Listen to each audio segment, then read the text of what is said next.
Primero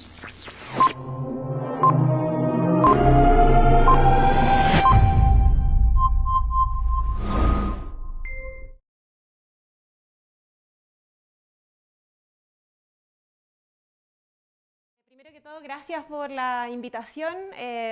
Es bien importante para mí poder ocupar espacios como estos, donde, estoy hablando de la Universidad Católica, donde tenemos espacios a los que necesitamos llegar, y es algo que quiero conversar también con usted a propósito de los proyectos que se presentaron en su momento.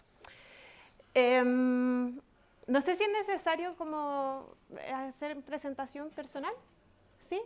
Bueno, yo soy abogada de profesión, trabajo en derechos humanos principalmente, soy asesora parlamentaria, soy consultora en materias de género, estoy iniciando mi doctorado en este momento, trabajo en temas de violencia contra las mujeres principalmente. Como asesora en el Congreso escribí los 2 proyectos de ley que están en el Congreso, bueno, uno se rechazó, el otro todavía está. Y en ese sentido también estoy en la mesa de expertos de educación sexual del Mineduc con el proyecto que debiésemos presentar durante este año. Entonces, estoy bien metida en el tema, llegué más por violencia que por otra cosa, y después descubrí que habían demasiadas conexiones entre educación sexual y los otros derechos humanos de los que vamos a hablar hoy día.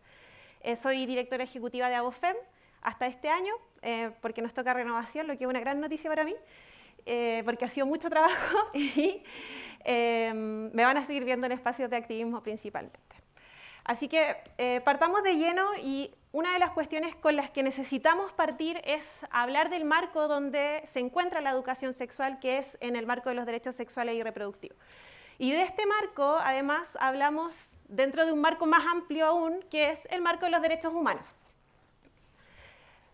Esta declaración del año 79 nos da cuenta de la obligación de los Estados partes para garantizar a hombres y mujeres la igualdad en el goce de todos los derechos económicos, sociales, culturales, civiles y políticos. ¿Por qué lo trasladamos hacia el enfoque de derechos humanos principalmente, como encasillándolo dentro de un marco aún más grande?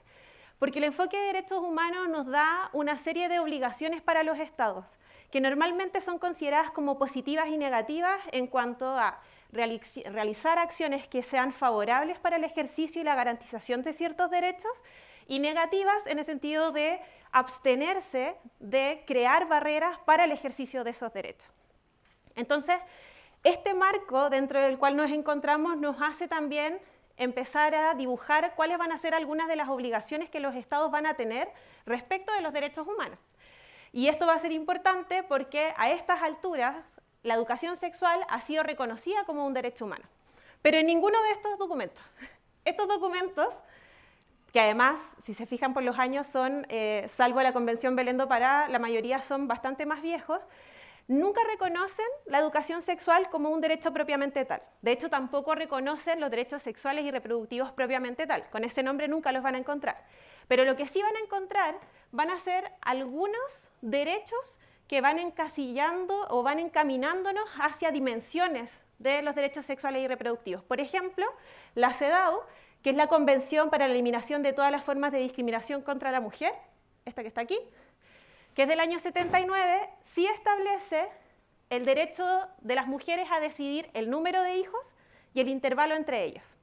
Entonces, si bien no habla de derechos sexuales y reproductivos, sí habla de, por ejemplo, la autonomía de las mujeres para decidir sobre cuántos hijos y el intervalo entre ellos. Por lo tanto, también ante políticas de fertilidad y anticoncepción. Entonces, en estos tratados, y cada uno de ellos va a ir tomando aristas distintas de derechos humanos, ya sea el derecho a la salud, a la privacidad, el derecho a la honra, el derecho a la información, el derecho a la educación, todos ellos derechos que están conectados con la educación sexual integral, y que ustedes en la clase 1 ya vieron un concepto general, por lo tanto yo tampoco voy a entrar tanto ahí, a menos que alguien me diga yo quiero saber algo más y me pueden interrumpir. Pero lo que sí tenemos son distintos otros espacios del derecho internacional de los derechos humanos donde sí hemos ido avanzando en el reconocimiento de derechos sexuales y reproductivos, donde explícitamente se ha reconocido como un derecho humano y donde explícitamente los estados han adoptado distintos compromisos para el desarrollo y el avance de estos derechos. Desde el Cairo en adelante, que es del 94, y acá yo se los puse en orden, hay más que estos, pero son algunos de los que yo considero más importantes cuando hablamos de derechos sexuales y reproductivos. Se han ido haciendo concesiones y reconocimientos sobre las barreras que existen para el ejercicio de estos derechos y también cuáles son los pasos que los estados debiesen adoptar. Por ejemplo, en el caso del Cairo, es la primera vez que se habla de derechos sexuales y reproductivos propiamente tal, y no se habla de salud solamente a secas. También tenemos avances en materia de aborto dentro de estos documentos. Hay algunos, por ejemplo, que no tienen el alcance de tratado, como los principios Yogyakarta, pero sí son una primera, uno le dice soft law, pero en el fondo es un primer marco que se refiere a discriminación y derechos de las personas de las diversidades. El Consenso de Montevideo, que no es tan viejo, del año 2013, por ejemplo, los estados se comprometen a avanzar en educación sexual, incluyendo a Chile. Entonces, todos estos compromisos nos van estableciendo un marco sobre las obligaciones del Estado. Y les traigo este caso, que es del año 2020, que es muy, muy relevante en materia de educación sexual. Les pido disculpas por la cantidad de letras, pero se los voy a tratar de contar rápidamente, pero el contexto es muy importante. Este es un caso que llega a la Corte Interamericana el año 2002, más o menos, pero que tiene sentencia el año 2020. Los procesos en el sistema internacional se demoran muchísimo dentro de varias razones, porque tienen que agotar las vías internas y porque luego hay todo un proceso por Comisión Interamericana y después por Corte Interamericana. Paola es una chiquilla que estaba en un establecimiento de educación pública de mujeres en Ecuador y cuando tenía 14 años comienza a ser víctima de violencia sexual por parte del vicerrector del colegio. Paola es víctima de violencia sexual, Paola es víctima de violación, pero Paola y el colegio se comportan en una dinámica donde Paola tiene una relación con el vicerrector. Nosotros sabemos que eso es violación, o sea, no hay duda de eso. Pero dentro de esta dinámica, el colegio, el entorno, sabía que había una relación entre estas dos personas, entre una niña y un sujeto. ¿Qué fue lo que pasó? Dentro de esta relación, y lo voy a decir entre comillas, muy entre comillas, porque así se cuenta la historia, pero no es una relación, porque no es posible en una simetría de poder de ese tipo. Paola tiene esta relación con el sujeto, tiene relaciones sexuales con este sujeto, y dentro de este contexto donde la comunidad es tolerante y nadie impide lo que sucede que finalmente el año 2002 Paola se suicida. Paola se suicida y Paola deja 3 cartas, y una de esas cartas está dirigida al vicerrector. Y ella cuenta en la carta que ella se siente profundamente traicionada por el que ella considera que es el amor de su vida, que es este señor, y le cuenta en un contexto a sus amigas que ella había estado embarazada y que la habían obligado a abortar. En el colegio, con el médico del colegio. Esto llega a la corte, por supuesto, porque además hay una serie de negligencias. A la mamá de Paola no la llaman porque ella se toma las pastillas, va al colegio y a ella no la llaman de inmediato, esto pasa a las 10 de la mañana, a ella la llaman a las 12 del día, la mamá llega a las 2:30 del día, la misma mamá tiene que trasladar a la niña a un centro asistencial en un taxi, ni siquiera la llevan del colegio, llega al hospital, del hospital la traslada a una clínica, finalmente la chica muere, no hay acciones judiciales, no hay investigaciones en el colegio, no pasa nada y esto llega al sistema interamericano. Es muy terrible el caso de ella porque además, dentro de todo lo que ocurre, por ejemplo, cuando le hacen, que es la parte que está acá abajo, cuando le hacen la autopsia, llaman a la mamá de Paola para que vea el cuerpo de su hija mientras le hacen la autopsia. O sea, una barbaridad de cuestiones horrorosas que terminan finalmente en un pronunciamiento de la Corte. El Estado de Ecuador se declara culpable de algunos de los actos que ocurren dentro de esto, entre ellos no haber tomado medidas previas, no haber investigado diligentemente la vulneración de lo que estaba ocurriendo, pero todo lo que tiene que ver con el embarazo y el aborto, por ejemplo, nunca se da por probado.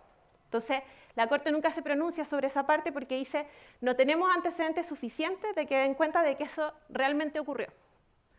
pero hubieron un montón de problemas también con la autopsia, entonces quedó siempre la nebulosa si efectivamente ella había estado embarazada o no. El punto es que cuando ella muere ella ya no está embarazada. Y claro, porque ella dice que ya la habían hecho abortar. ¿Qué es lo que pasa y por qué cuento sobre este caso? En este caso es la primera vez que la Corte Interamericana reconoce la educación sexual como un derecho autónomo. Y no solamente como un derecho autónomo, sino que además reconoce que la educación sexual y reproductiva, que es parte del derecho a la educación, tiene que tener ciertas características, entre ellas ser integral, no discriminatoria, estar basada en pruebas y ser científicamente rigurosa. 4 características que la Corte reconoce por primera vez, por eso es tan importante este caso.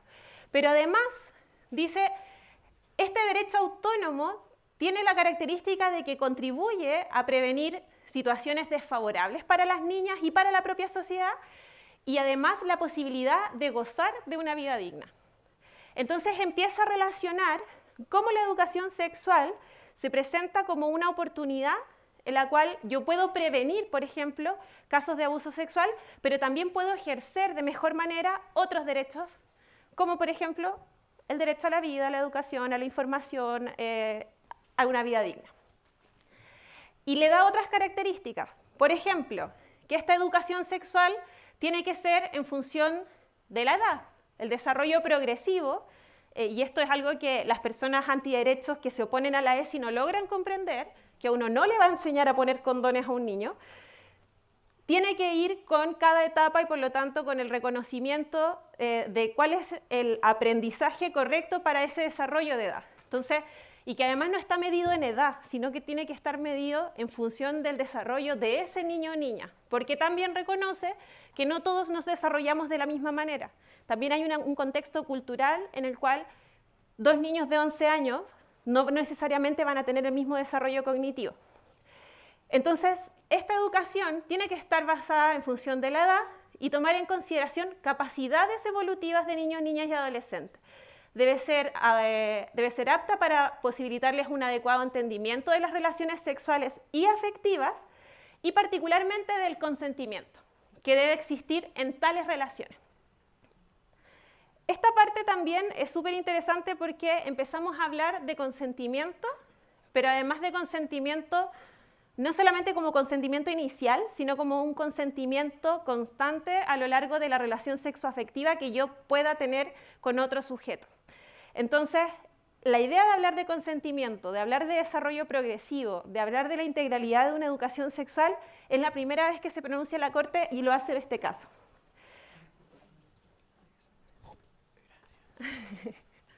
No me acuerdo de esto acá. Ya. Entonces reconoce la Corte como veredicto que finalmente, en el caso de Paola, ella no contó con educación sexual. Y esa educación fue lo que le impidió poder comprender que ella estaba siendo víctima de violencia sexual y que no estaba en una relación, que había una asimetría de poder tan potente en el cual ella no podría haber tenido una relación consentida, en ningún caso. Ella parte esta relación cuando tenía 14 años y muere cuando tiene 16, con toda la trágica historia, que además, después ustedes pueden buscar el fallo, se da cuenta de que este sujeto además había tenido acercamientos con otras chicas también, ¿no? Obviamente no era solamente con ella, entonces hay todo un contexto de abuso dentro de un espacio de tolerancia. Y dice, bueno, en este caso ella no contó con educación sexual que le permitiera poder darse cuenta de la violencia que estaba viviendo y tampoco con un sistema educativo institucional que le brindara apoyo para su reparación y para la denuncia. Por lo tanto, era doblemente vulnerable. O sea, no es solo que ella no tuviera personalmente educación sexual, sino que además la institucionalidad era vulneratoria, porque no contaba con no contaba con las herramientas, los mecanismos tanto para apoyar, para reparar o para acompañar en este proceso. Entonces, este caso, que se los traigo a colación, es precisamente uno de los últimos casos donde se habla explícitamente de educación sexual, reconociendo la importancia que tiene, los beneficios que tiene, la potencialidad que tiene y que además le va dando algunas de las características. Estamos entonces dentro del marco de derechos sexuales y reproductivos. Y dentro de este marco, que acá yo les puse algunos ejemplos de cuáles son los derechos sexuales y reproductivos, está precisamente la educación sexual integral, ojalá con pertinencia cultural, reconociendo la interseccionalidad de cómo podemos aproximarnos a la educación sexual integral, pero además a otras cuestiones como la privacidad, la autonomía, la libertad, los beneficios de los progresos científicos, etc. Y en este punto, algo de lo que nos cuesta mucho hablar cuando queremos hablar de ESI, también del placer, como parte de una de las dimensiones. Entonces, yo les contaba que dentro de los espacios que teníamos en el espacio internacional de los derechos humanos, tenemos también algunos espacios donde se ha hablado expresamente de derechos sexuales y reproductivos o de educación sexual integral. Y por ejemplo, en el Cairo, el año 94, que es uno de los más antiguos que les puse, se refieren directamente a la sexualidad y a la reproducción humana y a los cuerpos involucrados. Su propósito es que las personas puedan vivir de forma autónoma, libre, sin discriminación, riesgos, amenazas, coerción y violencia, como finalidades de derechos sexuales y reproductivos que por supuesto contiene la educación sexual integral.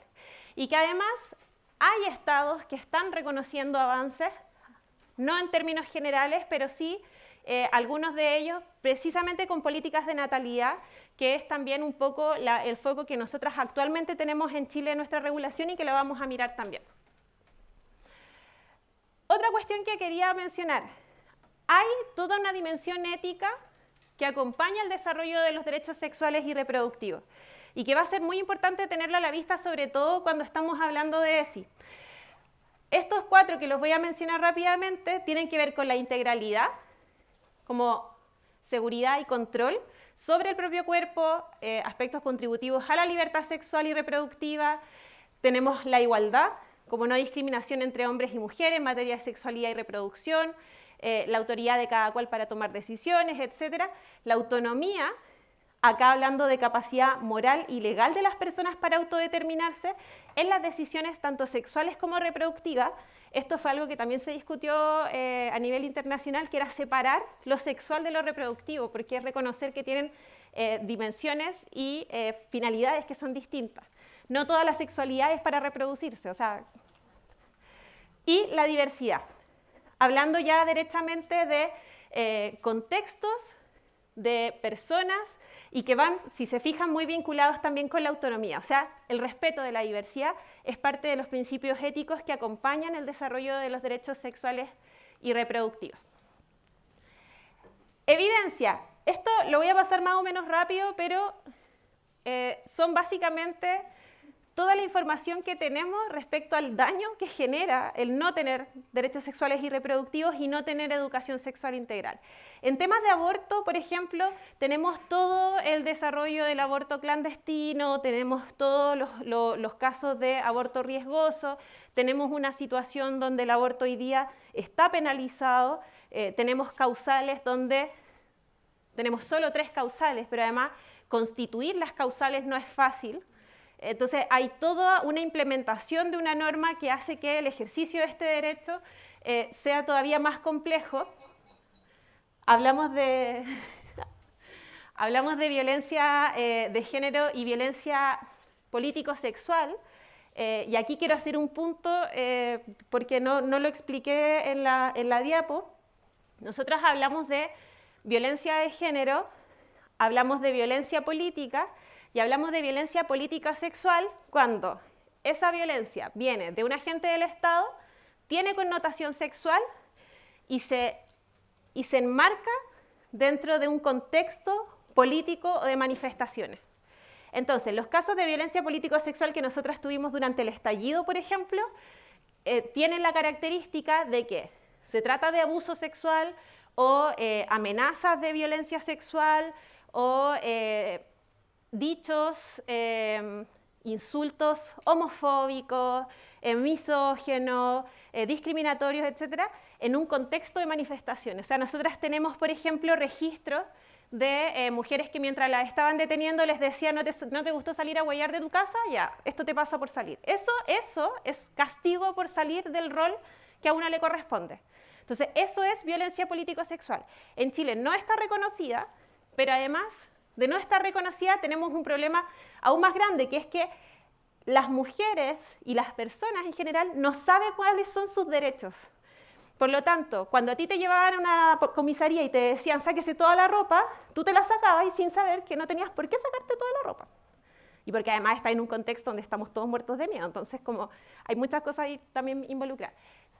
Y hablar de derechos sexuales y reproductivos, bueno, también incorpora la idea de violencia político-sexual. ¿Sí? ¿En el contexto de manifestación o en el contexto de... ¿Tiene que ser el contexto político? Para que sea político-sexual puede ser no necesariamente en manifestación, pero sí en contexto de represalia política. Por ejemplo, si yo voy afuera de la embajada de no sé dónde a manifestarme y estoy sola, y en base a eso sufro violencia, está dentro del contexto de violencia política. Represalia política, por ejemplo, si es que yo estoy, no sé, en la calle y me arrestan y después de eso pasa a violencia sexual, ¿eso es violencia política sexual o no? Va a depender del contexto de la detención. Perdón por no ser así como matemática, pero va a depender del contexto de la detención, porque si en el fondo tiene un carácter como de represalia, podría caber dentro de violencia política, pero no necesariamente. Es muy de abogada mi respuesta, perdón, pero es como hay que distinguir. Lo siento.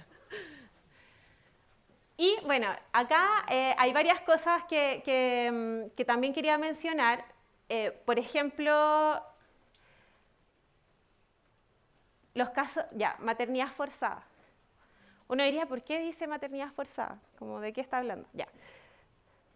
El contexto de aborto que nosotros tenemos en Chile hace que tengamos 3 causales desde el año 2017. Antes de eso estaba penalizado absolutamente. Probablemente las personas que son más jóvenes no se van a acordar, pero hubo un caso de una niña de 11 años que quedó embarazada de su violador en Piñera 1. Y en esa época, cuando las organizaciones feministas salieron a decir no es posible que una niña de 11 años tenga un bebé, salió nuestro expresidente a decir qué coraje tiene esta niña, qué valiente. Búsquenlo, dicen, qué valiente. No tuvimos un remedio, esa niña tuvo ese bebé, que ese bebé ahora ya es un adolescente, pero además no solamente tenemos casos brutales donde la institucionalidad no responde a la realidad, sino que además piensen en los casos de los anticonceptivos fallidos del año 2020. Todas esas mujeres que quedaron embarazadas habiendo tomado todas las medidas que nos exigen tomar, que son cargo de nosotras además, tomaron las anticonceptivas, iban a sus controles médicos, asistían regularmente a los CEFAM donde les daban las pastillas.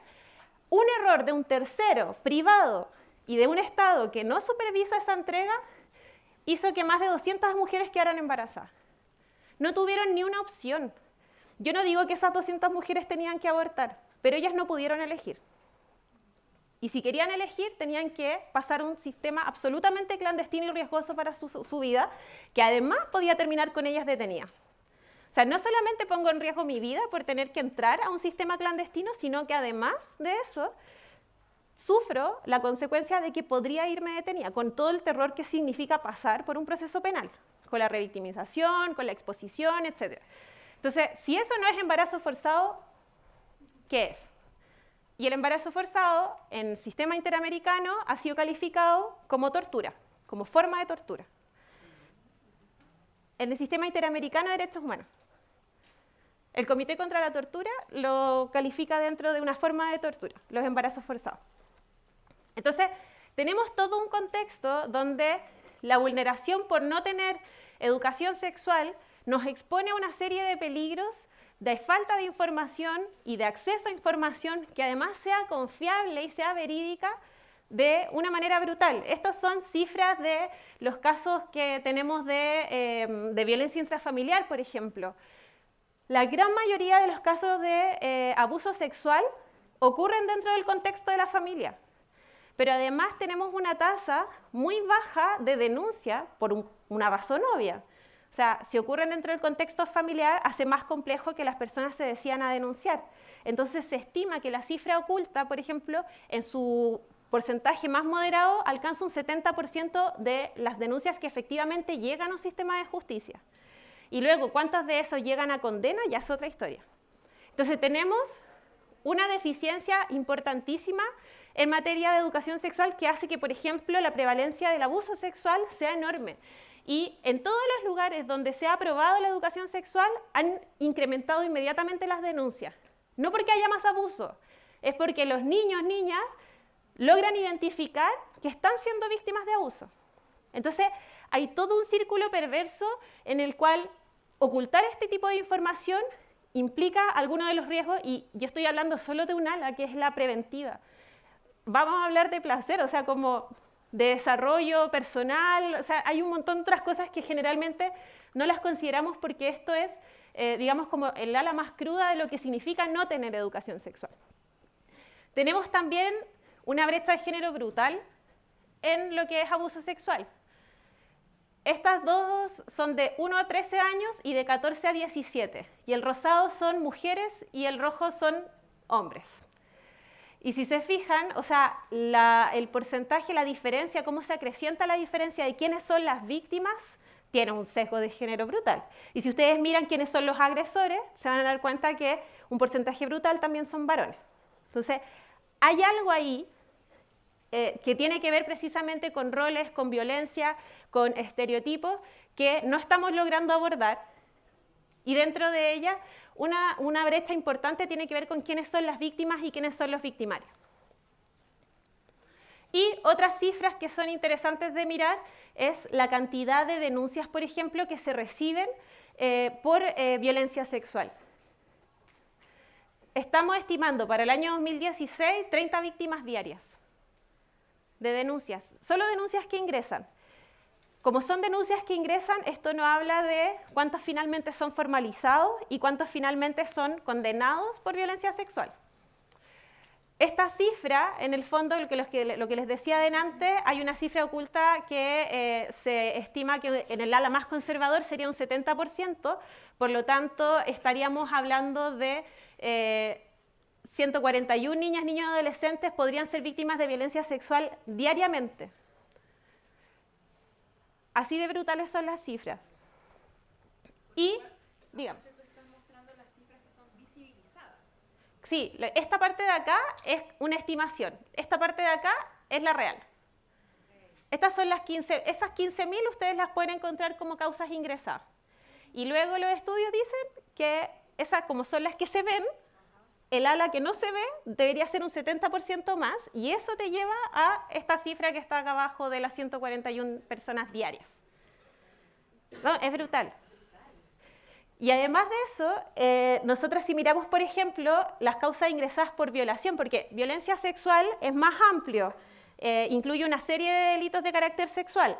Si nosotras miramos solamente violación, en el caso de violación del 2012 al 2016 fueron 24.000 casos, la mitad son niños y niñas entre 0 y 14 años, y de esos, 8 de cada 10 son mujeres.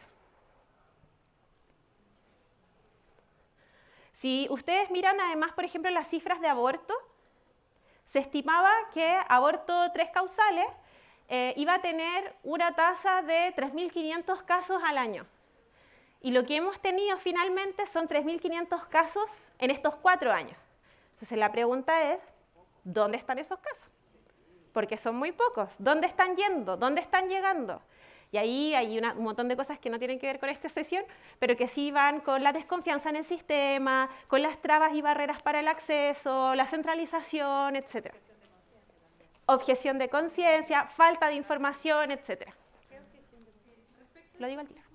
Tenía la pregunta de que las denuncias son las que se logran ingresar, porque hay muchas personas que van a denunciar, una amiga que también intentó denunciar y dijeron no podemos hacer nada, porque no hay pruebas, y no ingresó la denuncia al final. ¿Esa cifra está en algún lugar? O sea, ¿cuántas personas se acercan? No. Son las que ingresan. Esas son solo las que finalmente ingresan. No están las que le ponen trabas, problemas, no, las cuestionan, no. Esa cifra no está y no existe. Apelaría a la honestidad de los funcionarios. ¿Cuántas cifras usted no ingresó porque no le creyó?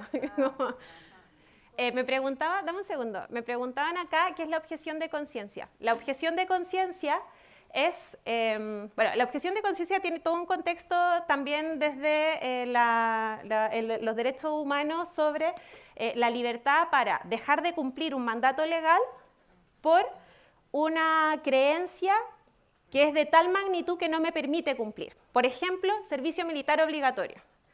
Cuando teníamos servicio militar obligatorio, las personas que eran hijos, hijas de víctimas de la dictadura podían apelar a esta objeción de conciencia, esto se judicializó primero, para no hacer el servicio militar obligatorio porque evidentemente tenían problemas con la realización de esto.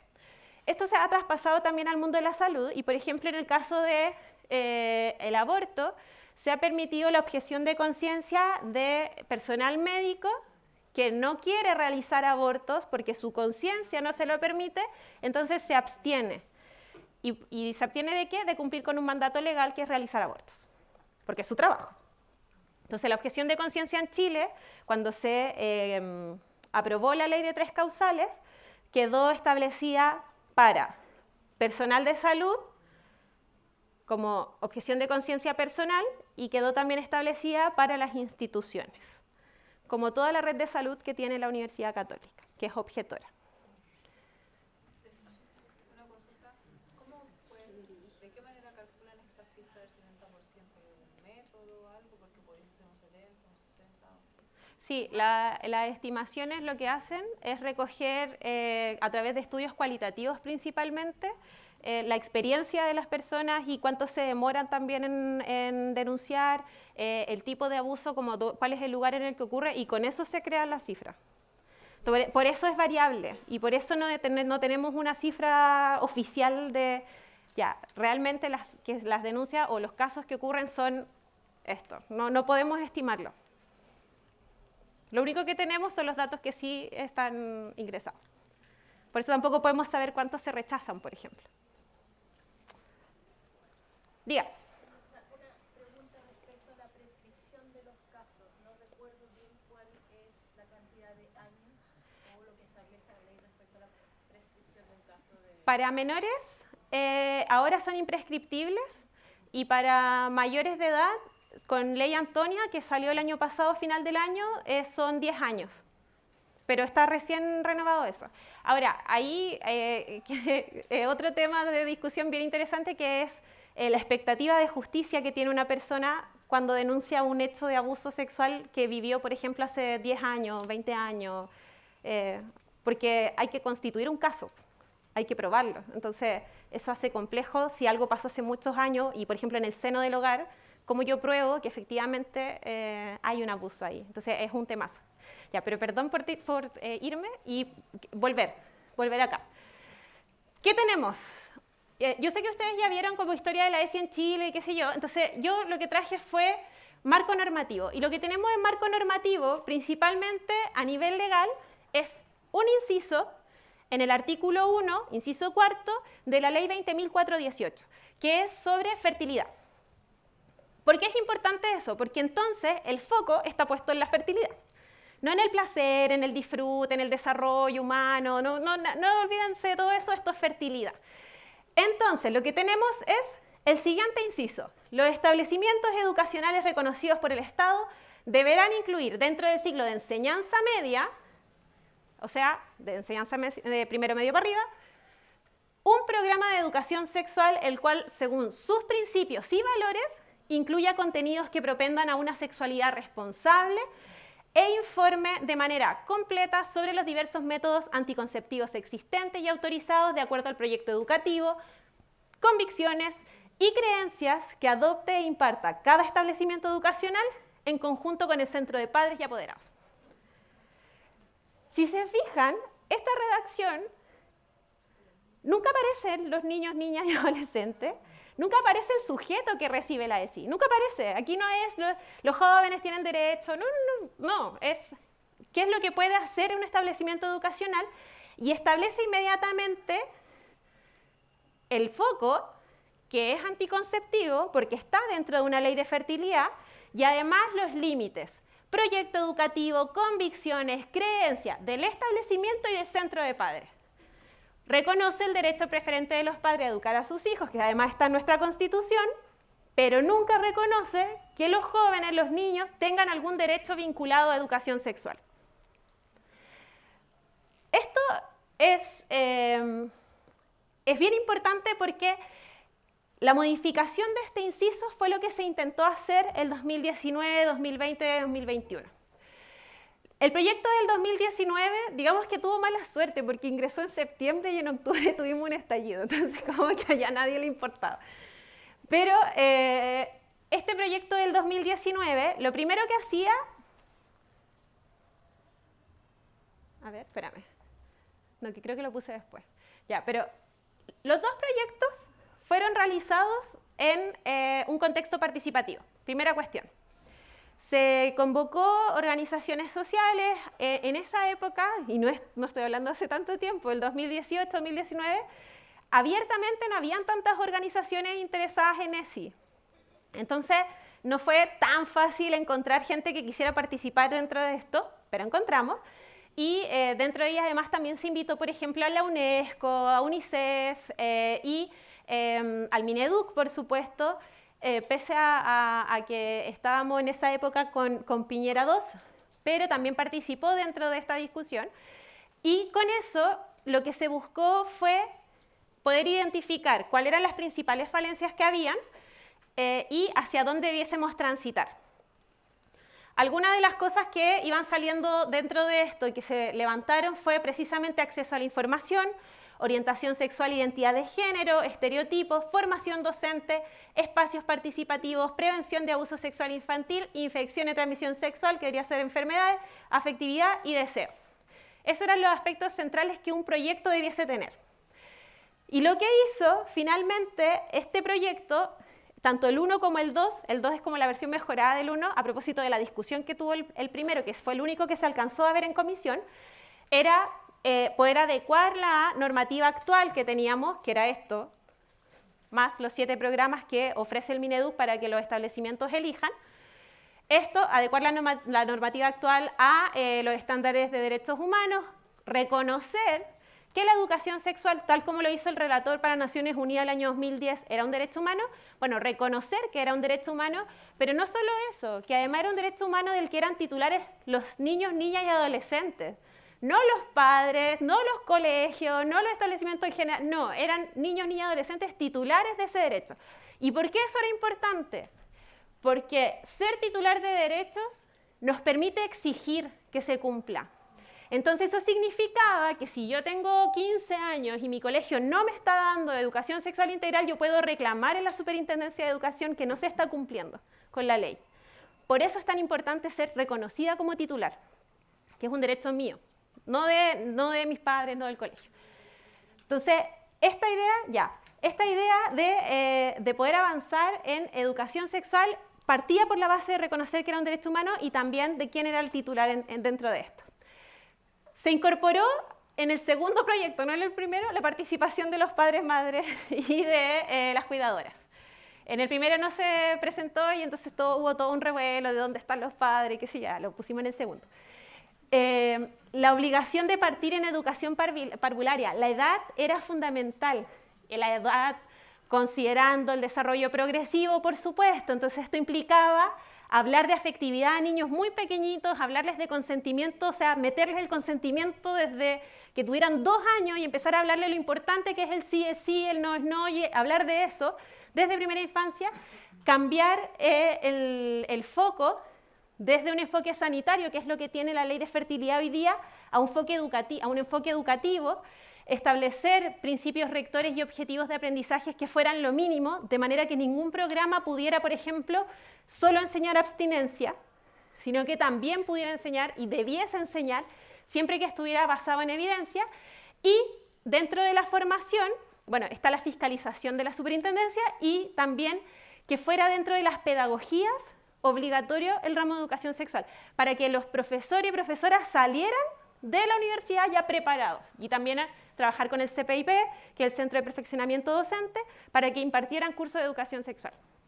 Todo esto dentro de un marco de un proyecto de ley, que por lo tanto tiene limitaciones presupuestarias, y en muchos de los casos uno dice fomentará, que tal cosa, propenderá, y no será obligatorio porque no podemos hacerlo. Finalmente, entonces, ¿Cuáles son, ya para ir cerrando, los desafíos que encontramos en la primera tramitación? Que además fue en pandemia, por eso les digo que fue un mal timing, porque no teníamos a nadie haciendo presión. El derecho preferente.